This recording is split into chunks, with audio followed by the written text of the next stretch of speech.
Semoga Allah senantiasa limpahkan keberkahan untuk kehidupan kita, untuk keluarga kita, dan juga rezeki kita. Dan semoga kita bisa selalu istiqomah dalam kebaikan sampai nanti kita menghembuskan nafas terakhir kita. Semoga dalam keadaan terbaik. Husnul Khatimah. Amin ya rabbal alamin. Salah satu bentuk keistiqomahan yang kita usahakan yaitu selepas maghrib di hari Ahad kita hadir di majelis ilmu di Masjid Tercinta ini dalam rangka melaksanakan kewajiban kita salat maghrib. Kita tidak pulang menunggu datangnya waktu sholat isya. Sembari itikaf kita adakan kajian yang biasanya saya di sini pekan pertama, ya. Tetapi sekarang ditukar menjadi pekan keempat.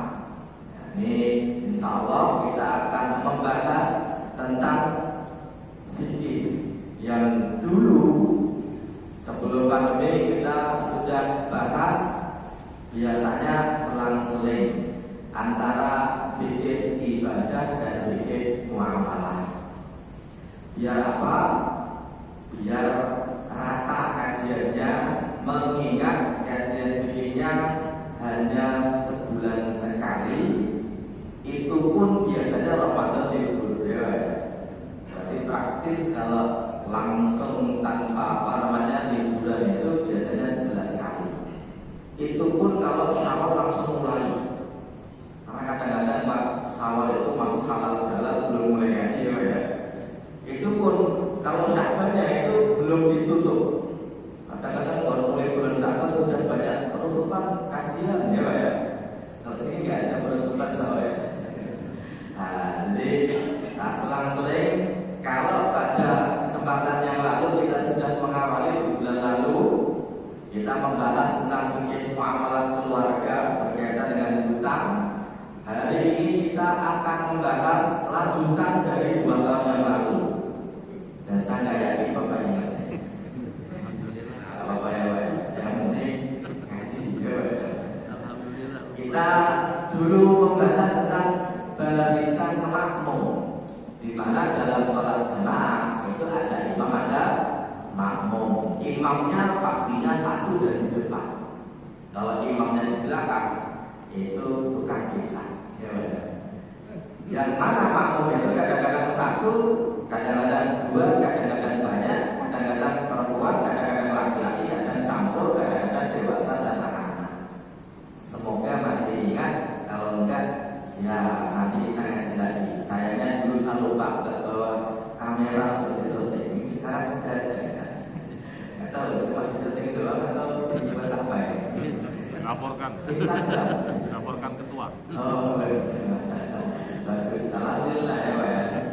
Nanti tambahin di sini biar suaranya Ya. Insya Allah. Yang penting istiqomah. Saya biasanya Pak sudah bawa tripod. Ya, tadi ngelihat ada tripod, ya udahlah saya sendiri. Biasanya saya rekam sendiri biasanya. Ya. Tapi nggak apa-apa. Ini apa namanya? Salah satu kemajuan hari ini, ya Pak, ya, mencatat ilmunya dengan divideokan. Semoga nanti ada Instagramnya, nanti teman-teman juga mengikuti, ya. Ada punya Instagram, Pak? Atau belum beli? Itu punya. Belum. Nah, nanti dibikin. Ya. Anak-anak muda ini nanti diberdayakan, ya Pak, ya, sampai nanti suruh bikin konten, dan insya Allah siap menjadi konten kreator, ya Pak, ya. Ini salah satu memanfaatkan media hari ini, karena kita mau nggak mau sudah hidup di zaman itu. Kalau ibu-ibu aja bisa bikin TikTok, ya Pak, ya.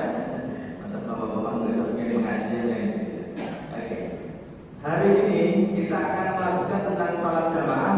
Judulnya adalah istikhlaf dan mengingatkan imam. Di antaranya nanti al-fakhu alal imami. Judulnya apa? Istikhlaf. Pernah dengar istikhlaf?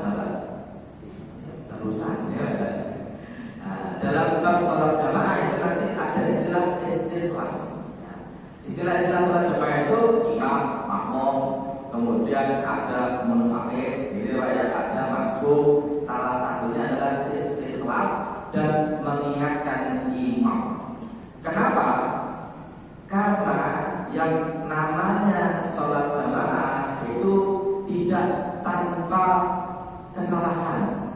Maksudnya apa? Ini sholat jamaah itu memang adanya imam itu untuk diikuti. Dalam hadis nanti yang saya sebutkan, innama ju'ilal imamu liyutamma bihi. Adanya imam itu untuk diikuti. Ya. Hanya saja yang namanya manusia itu kadang-kadang keliru, kadang-kadang salah. Ya Pak ya. Dan sayangnya ketika keliru di dalam sholat, orang sholat itu tidak bisa ngomong, tidak boleh ngomong untuk selain dari yang dibaca ketika sholat. Padahal yang namanya manusiawi, keliru, salah itu wajar. Terus bagaimana ya caranya mengingatkan imam? Terus kalau imam keliru, makmum harus bagaimana ya? Dan kekeliruan itu nanti modelnya beragam. Ada yang harus sampai memisahkan diri, ya Pak ya. Ada yang sampai memisahkan diri, namanya mufaraqah. Tapi ada yang tidak sampai harus memisahkan diri, tapi makmum juga harus bersikap terhadap kelirunya imam. Sikapnya dengan bagaimana? Kadang-kadang kelirunya itu dalam gerakan. Gerakan itu ada yang sifatnya rukun, ada yang sifatnya sunnah. Kadang-kadang kelirunya dalam bacaan. Kadang-kadang bacaannya bacaan rukun, kadang-kadang bacaan sunnah. Ya Pak ya. Yang di sini hubungan antara imam dan makmum itu meskipun makmum harus mengikuti, tapi imam juga tidak bisa tidak, kalau salah harus mengaku dan boleh diingatkan oleh makmum. Ya Pak ya. Oke, kita akan urutkan. Kata istikhlaf itu sendiri berangkat dari kata kholafa yang artinya mengganti. Maka khalifah itu artinya pengganti. Khalifatul Rasulillah itu berarti penggantinya Rasul, yaitu para khalifah. Yang hari ini khalifah itu diartikan sebagai raja, adalah mengganti Nabi. Yang dulu Nabi menjadi pemimpin, ketika Nabi wafat digantikan para khalifah. Ketika tambahan sinta istakhlafa yastakhlifu itu artinya meminta ganti. Makanya istikhlaf itu artinya secara bahasa adalah meminta ganti. Secara istilah dalam ilmu fikih khususnya dalam bab sholat jamaah, yaitu kegiatan di mana imam meminta ganti makmum untuk menggantikan menjadi imam. Kenapa kok digantikan? Nanti ada beberapa masalah. Kalau bicara dalilnya, di zaman Nabi, karena imamnya adalah Nabi, hampir-hampir nggak ada sahabat Nabi yang berani jadi imam kalau ada Nabi. Orang Nabi ya Pak ya. Dan hampir-hampir ketika Nabi keliru, ketika Nabi salah, nggak ada sahabat Nabi yang mengingatkan. Lu kok bisa? Karena sahabat Nabi khawatir kalau syariatnya ganti. Ya, makanya Nabi itu ketika melakukan satu yang sebenarnya kurang pas, tiru itu bukan selalu dosa loh ya. Itu kadang-kadang sahabat Nabi diam saja. Contohnya apa? Nabi pernah sholat, riwayatnya nanti ada dua, kadang-kadang sholat zuhur, kadang-kadang sholat asar. Tapi yang jelas sholat ini tidak pakai bacaan keras atau sirriyah ya Pak ya. Tahu-tahu 2 rakaat Nabi salah. Sahabat Nabi itu Pak cuma tolak ini tuh ya sholat dulu 2 rakaat ya Pak ya. Waktu itu ya sahabat Nabi gak ada yang berani mengingatkan karena khawatir jangan-jangan setelah zuhur syariatnya ganti. Karena syariat masih dinamis zaman itu. Sampai-sampai ketika sahabat Nabi pelan-pelan, ada satu sahabat Nabi itu yang dia itu berani ngomong kepada Nabi, namanya Zulyatin. Zulyatin itu dicolek sama sahabat Nabi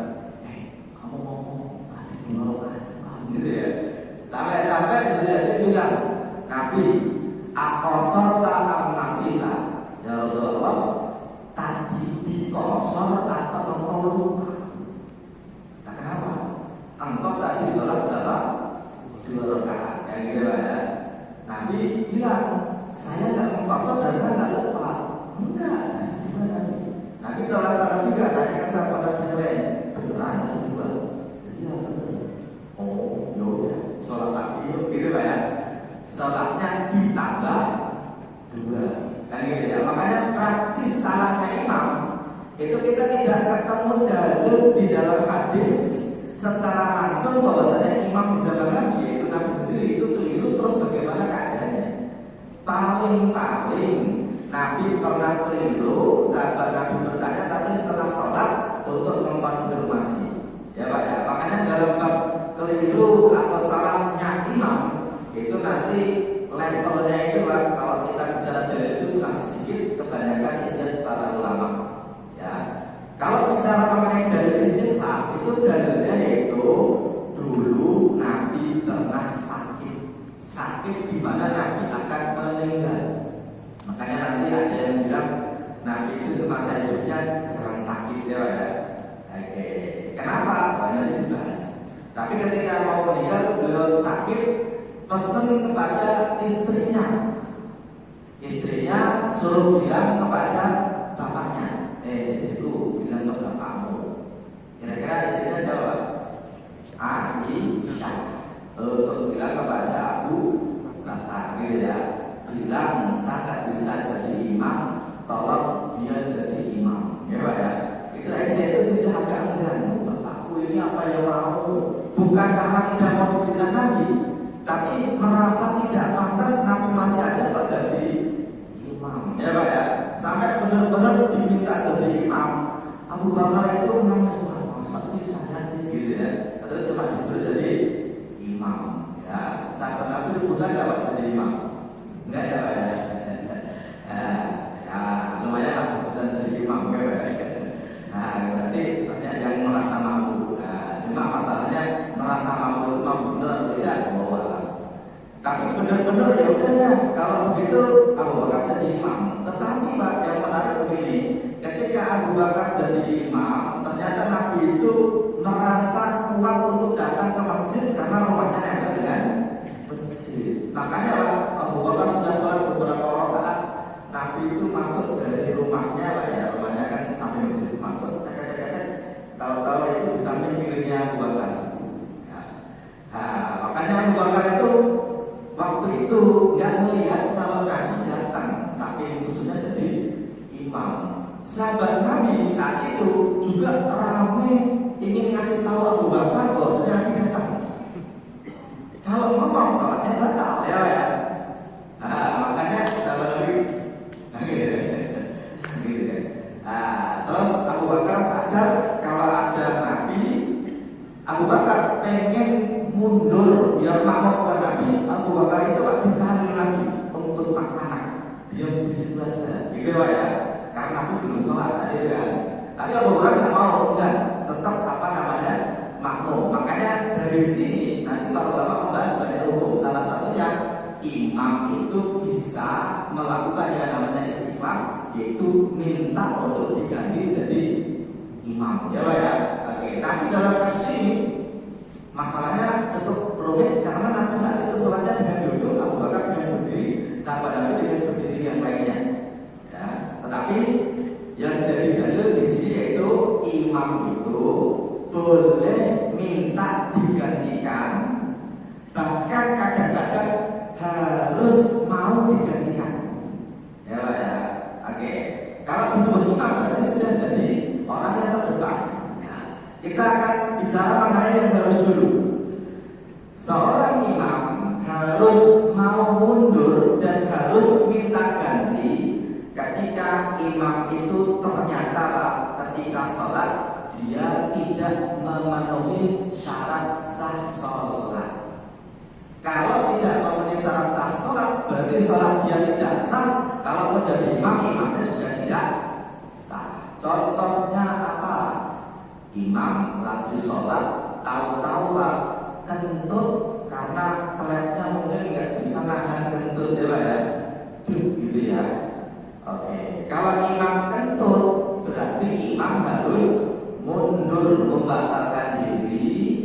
Makmum di belakangnya persis juga harus tahu diri, jangan ketawa ya Pak ya. Kalau makmum di belakangnya ketawa, oh memang kentut ya Pak ya, jangan juga Pak. Dan imamnya juga jangan ketawa, mohon maaf saya kentut gitu ya, tidak usah gitu ya. Yaudah keluar aja. Tapi jamaah yang paling belakang itu juga harus sikap.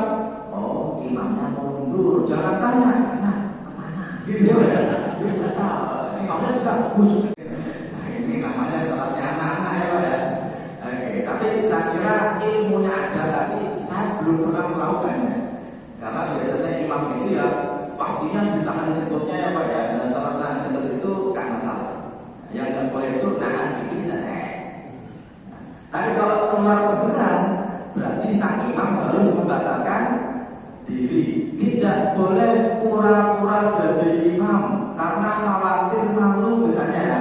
Kalau nanti sama mundur nanti juga orang sekampung gitu Pak ya. Jadi imam tentu nggak apa-apa, mundur aja. Justru kalau ada suara nggak ada ngaku Pak, berarti selesai sholat itu timbul fitnah, saling nuduh ya Pak ya. Apalagi nggak ada suara ada bau. Ada bau betul siapa ya gitu ya. Gimana di mana gitu ya Pak ya. Oh ternyata Pak Imam. Kalau batal berarti imamnya harus apa? Mundur. Ketika imamnya mundur, makmum yang paling belakang harus maju untuk menggantikan imam. Ya Pak ya. Makanya Pak, posisi di belakang imam itu ibarat kalau kayak pesawat itu seperti co-pilot. Jadi imam itu ada co-imam. Ya Pak ya. Tapi mungkin kalau kita itu nggak biasa, kita itu yang di belakang imam itu boleh siapa saja. Bahkan yang sholatnya mungkin ya dia nggak tahu dia mungkin di belakang imam. Jadi kalau bapak nanti ke Singapura saja, ke Singapura itu Pak, karena muslimnya minoritas itu malah muslimnya bagus. Masjidnya itu dikelola dengan standar ISO ya Pak ya. Nah, di sini standarnya ISO berapa? Ya, belum ya. Tapi kamar mandinya sudah standar hotel. Saya itu melihat ini kamar mandi bagus, tinggal dirawat saja. Nah, ketika imamnya itu batal, berarti yang paling belakang itu harus apa? Harus tahu. Kalau di Singapura itu Pak, itu nggak harus Singapura, di Arab Saudi juga sama. Itu di negara-negara maju yang imamnya itu sudah apa namanya dibayar sama negara, itu di belakangnya imam itu orang yang khusus. Bahkan sajadahnya pun sudah ditata karena tidak bisa semua orang sholat di situ, ya Pak ya. Dia nanti akan menggantikan meskipun dalam kenyataannya jarang-jarang terjadi atau mungkin malah hampir tidak pernah terjadi, yaitu ketika imam kok salah satu syarat sahnya tidak terpenuhi maka sholatnya tidak sah. Kalau tidak sah berarti dia harus menggantikan diri, dia harus keluar. Caranya keluar bagaimana Pak Ustaz? Memang tidak dijelaskan dalam hadis caranya keluar bagaimana. Makanya caranya keluar ya sudah keluar saja. Dan jamaah jangan melarang-larang untuk lewat di depannya, ya Pak ya. Nanti kalau imamnya mundur mau keluar mau wudhu Pak, larang-larang dia bingung ya Pak ya. Lewat mana? Itu lewat saja. Ya, yang belakang maju, belakangnya nanti maju untuk menutup safu, gitu ya. Ini wajib membatalkan diri ketika imam menghilangkan salah satu syarat sah. Oke. Atau kadang-kadang, dan ini kejadian Pak, imamnya tahunya itu dalam keadaan suci, tapi ternyata Pak, ketika sampai ke rumah dia baru ingat kalau ternyata dia belum mandi junub. Oh ini kan ya Pak ya. Kalau yang pertama tadi kan memang pas wudu sudah suci terus batal. Kadang-kadang imam merasanya sudah mandi, sudah bersuci, tapi kadang-kadang ternyata dia ingat kalau ternyata dia belum bersuci. Dan ingatnya itu kadang-kadang waktu sholat. Kalau waktu sholat berarti dia mundur kemudian diganti. Yang jadi sedikit masalah adalah kalau ingatnya itu setelah selesai sholat bagaimana ya Pak ya. Ini Pak, saya dulu menyangkanya itu ternyata guru saya waktu kuliah magister itu pernah cerita. Di daerah Tangerang kata beliau Pak Budel itu salah satu guru dari saya bilang begini, di tempat beliau itu ada imam sholat subuh ya Pak ya. Itu sholat subuh biasalah. Nyampe rumah itu ternyata istrinya habis mandi Pak. Ternyata nyampe rumah tumben dia rajin amat ya Pak ya. Subuh-subuh mandi. Kata saya lupa apaan? Lupa. Ya Pak ya. Ternyata tadi malam habis begitu lama atau begitu ya Pak ya. Terus enggak mandi dulu, pengennya pagi nanti mandi. Tapi bangun Pak, dia lupa banget kalau tadi malam begitu Pak. Malah jadi apa? Imam. Nah, ini yang kacau Pak, jamaahnya. Asli jamaahnya nggak tahu. Tapi besoknya waktu sholat subuh, saya imam bilang, jamaah sekalian yang kemarin sholat bareng saya, yuk sholat lagi dulu, gitu Pak ya. Jamaahnya tambah kacau. Kan udah sholat, ada sholat lagi. Nanti sholat aja, nanti saya kasih tahu ya Pak ya. Aku sholat bilang, mohon maaf, kemarin saya junub lupa nggak mandi, gitu ya. Lu kok bisa sih, gitu ya.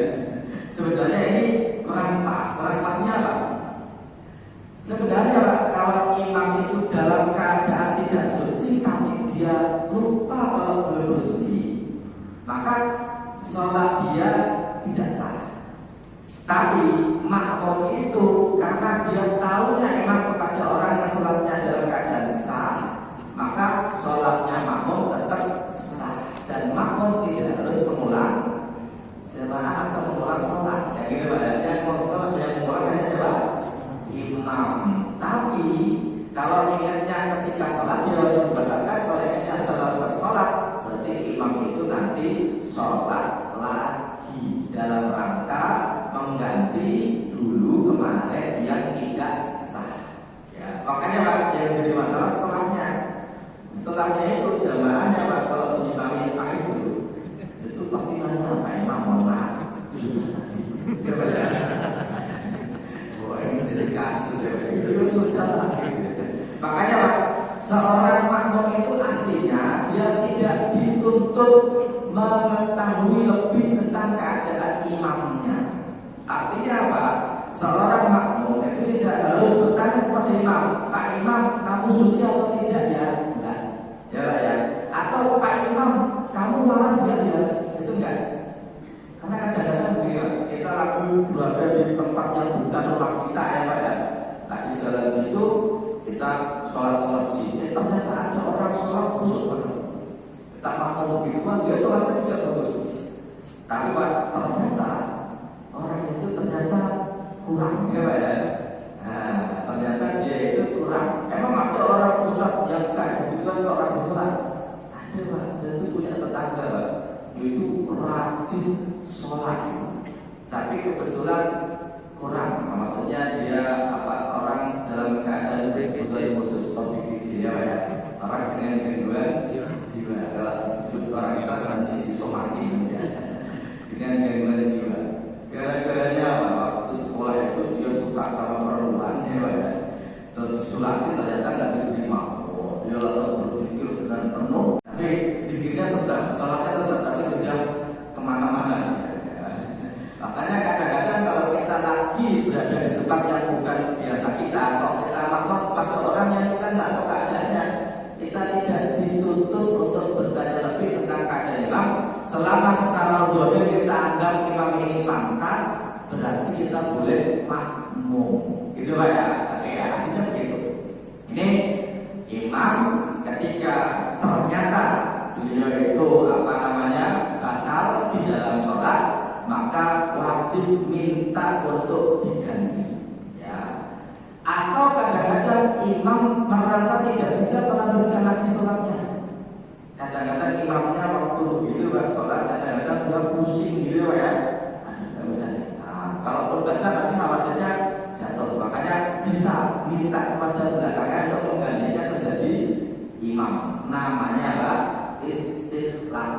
Istikhlaf itu permintaan sang imam untuk menggantikan menjadi imam.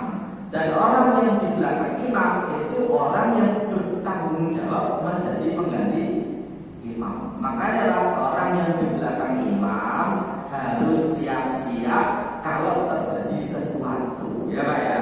Kalau terjadi misalnya imamnya batal, maka sang makmum harus segera menggantikan. Tetapi imam ini Pak, kalau bisa keluarnya dia jadi imam, kalau bisa jangan ketika sujud. Kenapa? Kalau pas sujud imamnya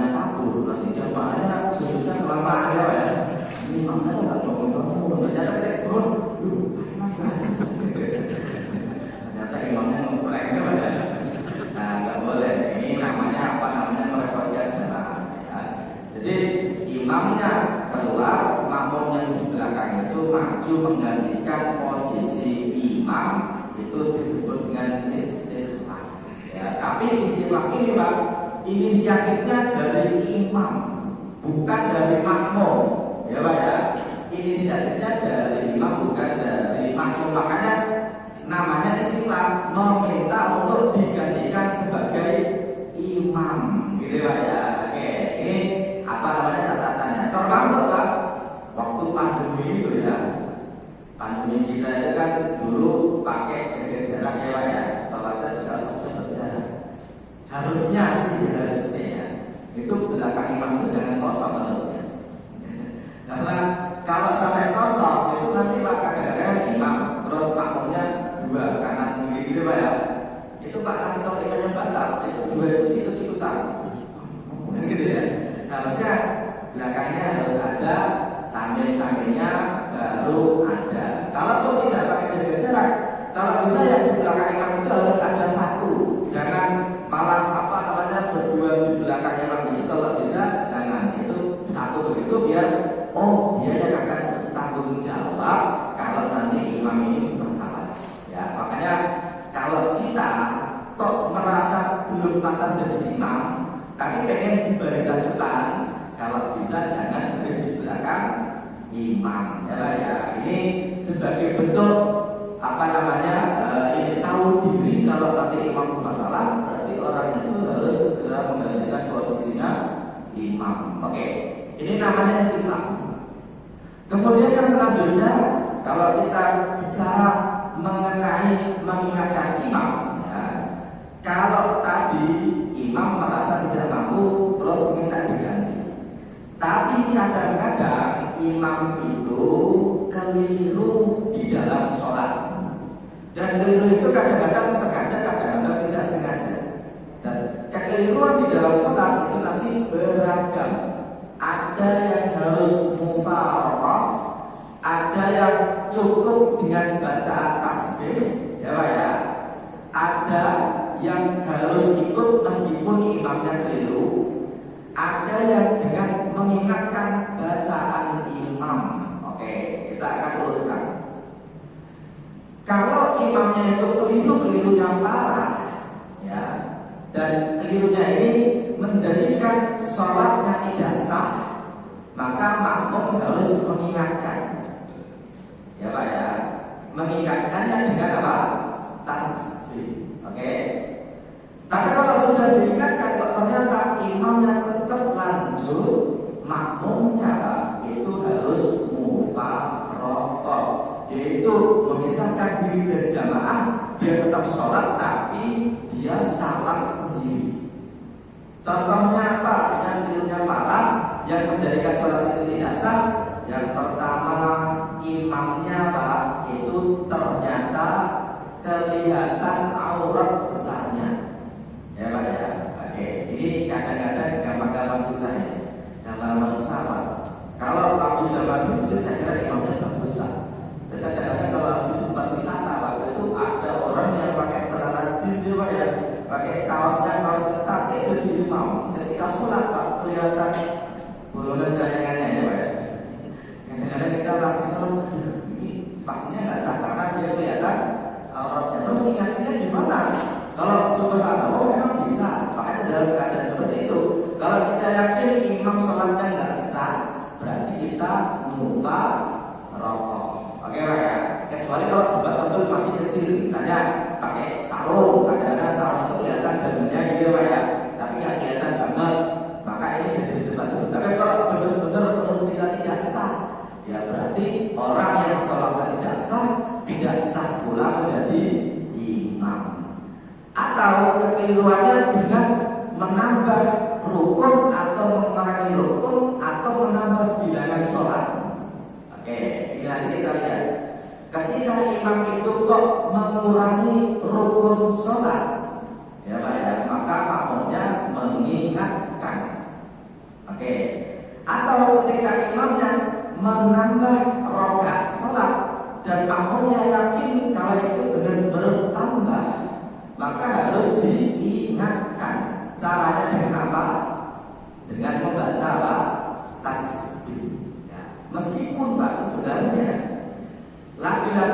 wajib mengingatkan itu sebenarnya orang yang paling dekat dengan imam. Ya Pak ya. Nabi menyebutkan ketika Abu Bakar itu kan rapi di belakang ketika sahabat Nabi ingin mengingatkan Abu Bakar itu bahwasanya Nabi datang. Nabi menyebutkan innamal tasbihu lirijal wa tasbihu linisa'i. Bacaan tasbih untuk laki-laki, adapun tepuk tangan itu untuk apa? Perempuan ketika sholat mengingatkan imamnya. Tetapi mengingatkan imam ini ya Pak ya, bacaan tasbihnya itu tidak dengan bersaut-sautan. Kadang-kadang makmum itu ingatin imam Pak itu dengan agak sedikit emosi. Subhanallah ya Pak ya, subhanallah gitu kan. Pengen ngasih tahu kalau itu keliru gitu ya. Ya sebenarnya subhanallah saja cukup. Kalau yang ditambah itu rukun Pak, rukun sholat itu ditinggalkan dengan sengaja maupun tidak sengaja itu sholatnya dianggap tidak sah. Kecuali kalau dia ingatnya dalam keadaan sholat, maka yang tidak sah cuma satu rakaat saja. Contoh, ada imam Pak ya, sujud Allahu Akbar, terus tahu-tahu Allahu Akbar kok berdiri, berarti sujudnya cuma sekali. Tidak ada duduk di antara bersujud yang termasuk rukun, tidak ada tumaninah, tidak ada sujud lagi, kok langsung berdiri. Kalau imamnya belum benar-benar berdiri, kita ingatkan subhanallah, terus dia sujud lagi, berarti sujud lagi ya Pak ya. Tapi kalau sudah berdiri, berarti satu rakaat tadi dianggap apa? Gagal. Oke ya Pak ya. Oke, meskipun ini agak gampang susah dalam bab realitanya, begitu ya. Tetapi kalaupun diingatkan juga, kok ternyata imamnya kok enggak mengulang gitu ya, maka kita mufaraqah saja karena meninggalkan rukun dengan sengaja atau tidak sengaja sholatnya dianggap apa? Tidak sah. Oke. Termasuk Pak, ketika yang diingatkan itu adalah menambah bilangan rakaat. Contoh, sholat zuhur sudah 4 rakaat.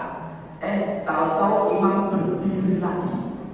Itu Pak yang di belakang mengingatkan subhanallah ya. Kalau menambah rukun atau menambah rakaat padahal sudah selesai 4, itu Pak imam meskipun berdiri harus duduk. Tapi kalau imamnya diingatkan kok tetap berdiri juga, berarti makmumnya jangan ikut apa? Berdiri, tapi duduk saja. Ketika duduk saja diberi 2 pilihan. Pilihan yang pertama adalah dia salam langsung, atau pilihan yang kedua dia harus menunggu salamnya imam. Gitu Pak ya. Oke ya. Ini kalau yakin, makmumnya yakin bahwasanya imam itu menambah bilangan. Dan ini Pak berbeda dengan ketika yang ditinggalkan itu bukan rukun, tapi sunnah tabaat. Di dalam hadis Nabi sunnah ada 2, yaitu tasyahud awal dan juga kunut. Kalau imam di rakaat kedua di mana salatnya itu ada 3 rakaat atau 4 rakaat, yang mana ada kunut tasyahud awalnya, ketika imamnya mau berdiri kok diingatkan subhanallah, belum benar-benar berdiri kok bisa duduk lagi. Makanya kalau bisa duduk lagi berarti imamnya duduk tasyahud awal, sebelum salam tidak usah sujud sahwi ya Pak ya. Oke. Tetapi kalau imamnya kok sudah berdiri dengan tegak, kita ingatkan ternyata tetap berdiri tegak, maka makmum harus mengikuti imam untuk berdiri. Kenapa? Karena duduk tasyahud awal itu statusnya tidak rukun. Nabi pernah sholat tidak dengan tasyahud awal, tapi Nabi sebelum sholat Nabi melakukan 2 sujud. Sujudnya namanya sujud sahwi. Jadi perbedaannya di situ. Kalau berdirinya itu untuk rakaat yang kelima, si makmum nggak boleh ikut karena kesalahannya fatal, itu menambah bilangan rakaat sholat. Kalau itu juga berarti jamaahnya nggak sah, sholatnya makmum juga tidak sah karena dia dengan sengaja menambah 1 rakaat. Ya. Tapi Pak, kebanyakan yang terjadi imamnya ragu, makmumnya juga ragu, ya. Nah, karena makmum itu pengennya apa? Yang bonceng dong imam, gitu ya. Bonceng gitu kan. Dan terserah imam yang mau takut gitu. Si makmum juga pengennya kalau itu diingatkan sama makmum. Imamnya ragu, kok gak ada yang ngerti, berarti betul ya. Nah, ini sama-sama ragu ya Pak ya. Tapi kalau imamnya kok ragu, makmumnya kok yakin, maka si imam ketika menambah bilangan rakaat harus segera turun untuk tasyahud akhir ya Pak ya. Oke, bisa dipahami kalau ternyata yang ditambah itu bilangan rukun bisa ya Pak ya. Tapi kalau kelirunya kok dalam bab sunnah sholat, maka makmum tidak harus mengingatkan dan tidak usah mengingatkan. Contoh, imam tidak mengangkat takbir, mengangkat tangan ketika takbir, itu kan hukumnya sunnah ya Pak ya. Contoh, imamnya nggak baca surat, sholat nggak baca surat Pak, itu sah nggak Pak? Sah ya Pak ya. Oke. Atau nggak baca takbiratul ihram. Takbiratul ihram itu dalam bahasa ini hukumnya sunat arba'ah. Ya, itu sholatnya tetap sah meskipun ditinggalkan. Oke ya. Tetapi kalau salah bacaan bagaimana? Oh ini kita akan membahas tentang al-faqhu. Seorang imam itu memang yang paling bagus kalau bacaannya itu bagus, dan bagus di sini tidak cuma sekedar lagunya, tapi benar-benar tartil, warattilil Qur'ana tartila. Dan baca Quran itu harus tartil, ya Pak ya. Sebelum bahasa tartil itu nanti bisa jadi ilmu tersendiri, ilmunya namanya ilmu tajwid. Oke ya, oke. Ketika imam itu kok bacaannya keliru, maka tergantung yang dibaca apa. Kalau yang dibaca termasuk rukun sholat, yaitu surat Al-Fatihah, maka kekeliruan itu dibagi menjadi dua. Yang pertama adalah keliru merubah makna. Kalau keliru merubah makna, berarti sholatnya dianggap belum sah. Makmum mengingatkan, kalau ternyata kok tetap keliru juga, maka tidak boleh makmum kepada imam yang bacaan Fatihah keliru dan merubah makna dari Al-Fatihah. Contohnya apa?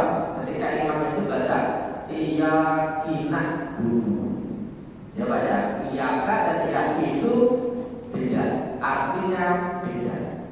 Meskipun kalau tidak merubah makna, ya ini para ulama mengatakan sholatnya tetap sah. Mungkin dianggap kurang tartil atau kurang tajwidnya. Contohnya ketika baca an-ngamta ngalaihim, gitu ya. Oke, orang Arab nggak ada an-ngamta ngalaihim, gitu ya. Karena orang Arab nggak ada mo, orang Arab itu nggak punya mo, nggak punya c, ya Pak ya. Orang Arab ngomong cecet itu susah banget. Saya punya teman dari Sunda, waktu kuliah dia namanya Cecet. Itu hampir semua orang Arab itu bisa baca namanya. Tulisannya aja susah, ya Pak ya. Cecet itu gimana? Taksir, kan gitu ya. Cecet, susah banget ya. Termasuk mereka juga tidak punya mo, maka ain makna tapi kurang tartilnya, gitu Pak ya. Makanya salah itu tersah. Tetapi kalau kesalahannya kok dalam surat, itu namanya al-faqhu alal imami. Al-faqhu itu artinya membuka alal imam pada imam. Dan dalam al-faqhu alal imam atau bahasa kita mengingatkan bacaan imam itu sebenarnya ada adabnya. Adabnya apa? Yang pertama, jangan buru-buru mengingatkan. Kenapa? Karena sebenarnya Pak, imam itu ketika baca surat rahmat itu boleh meminta rahmat. Ketika baca surat Adab itu boleh meminta hindaran dari Allah. Dan ketika imam itu diam, kadang-kadang tidak dalam keadaan lupa, tapi dia sedang meminta, gitu ya. Oke. Selanjutnya, kalau memang benar-benar imam tidak bisa melanjutkan, maka orang yang di belakangnya lagi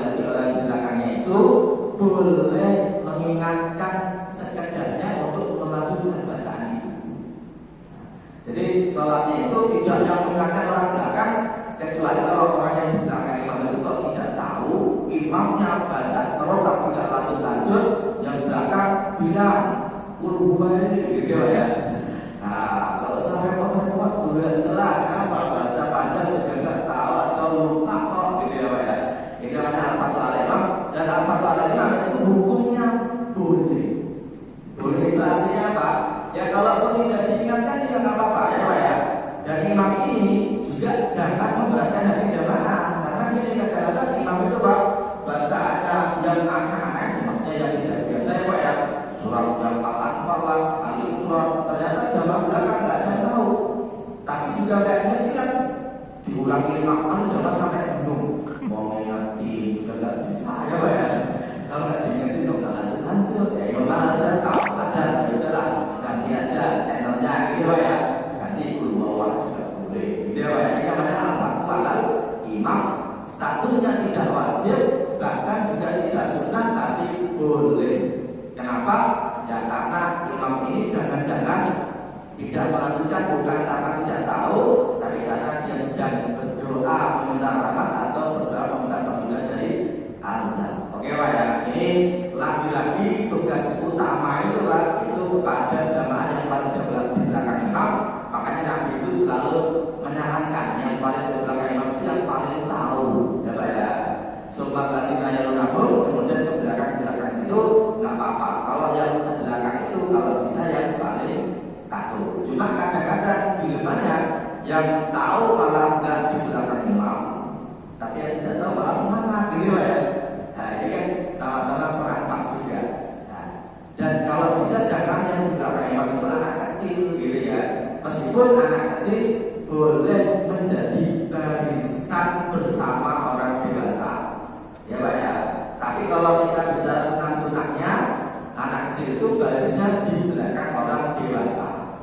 Tetapi Pak, dalam realitanya ada tergantung apa? Kalau ternyata anak kecil baris di belakang, itu mereka Pak menyusul ke belakang, ya Pak ya. Kadang-kadang kalau baris bareng-bareng itu kalau rukuk Pak, itu sampai nyenggol betul gitu ya Pak ya. Atau semua ketawa semua gitu ya. Jamaahnya wah sebel banget. Dan anak kecil itu kita apa? Kasih kamu sholat itu semuanya gitu ya. Jamaahnya tadi sama gitu ya. Dia gitu ya. Nah, kadang-kadang orang yang betul-betul gitu kan. Ketika sholat, sebelum salam kabul duluan. Oh ini bapaknya itu mana gitu ya. Jangan-jangan sholat ke masjid, bapak mana? Nggak ke masjid, gitu ya. Makanya dalam bab anak kecil itu sebenarnya kondisional. Kalau ternyata bisa dibariskan di belakang, ya bagus. Tapi kalau ternyata di belakang malah tambah ramai, ikut bersama orang tuanya juga nggak apa-apa, asalkan sudah mumayyiz. Ya sudah mumayyiz apa? Dia sudah tahu kalau gerakan banyak itu batal sholatnya. Dia sudah tahu sholat sampai awal sampai akhir. Kalau belum bisa dikasih tahu Pak, itu tidak mendapatkan jamaah. Karena kadang-kadang di tengah sholat beliau untuk kemana-mana ya Pak ya. Yang di belakang mau agak maju untuk sholat, khawatirnya nanti dia balik. Kalau ada bentuk sholatnya kok bolong gitu ya. Makanya kalau bisa sih ya ngajarnya kalau sudah mumayyiz. Ya ini meskipun belum balik. Oke. Kira-kira azan dulu.